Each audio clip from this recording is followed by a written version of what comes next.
L'homme ne vivra pas de pain seulement, mais de toute parole qui sort de la bouche de Dieu.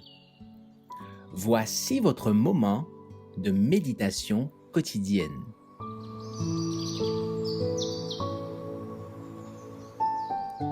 Maranatha. Le 27 août, étudions le thème du sanctuaire.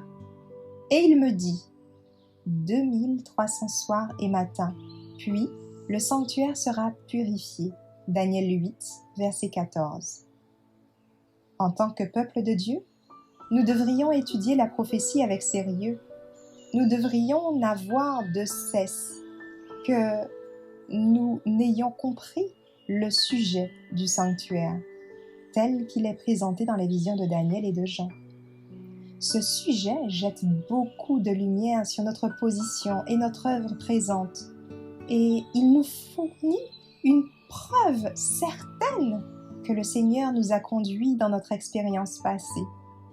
Il explique notre déconvenue de 1844, en soulignant le fait que le sanctuaire qui devait être purifié n'était pas la terre, comme nous l'avions supposé, mais qu'à cette date, le Christ était entré dans le lieu très saint du sanctuaire céleste et qu'il accomplit l'œuvre finale de son sacerdoce, conformément aux paroles que l'ange adressa au prophète Daniel.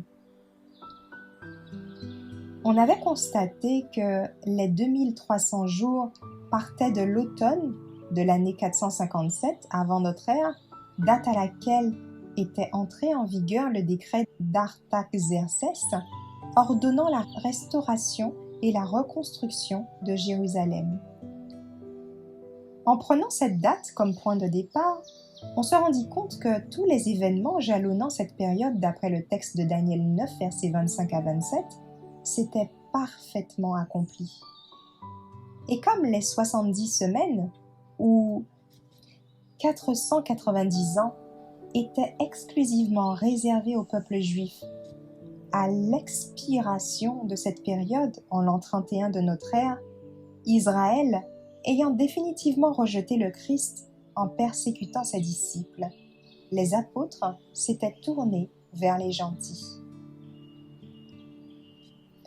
Les 490 premières années écoulées, il restait encore 1810 ans de la période des 2300.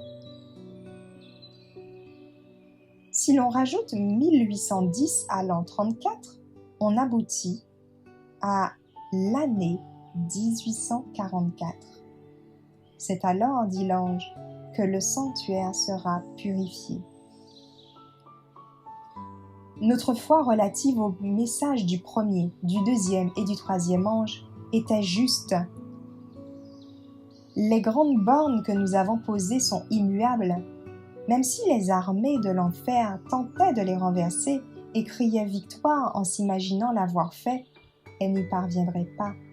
Ces piliers de la vérité sont robustes, comme les collines éternelles, inébranlables, malgré les efforts conjugués des humains, de Satan et de ses suppôts. Nous avons beaucoup à apprendre et nous devrions examiner constamment les Écritures pour voir si ces choses sont véridiques.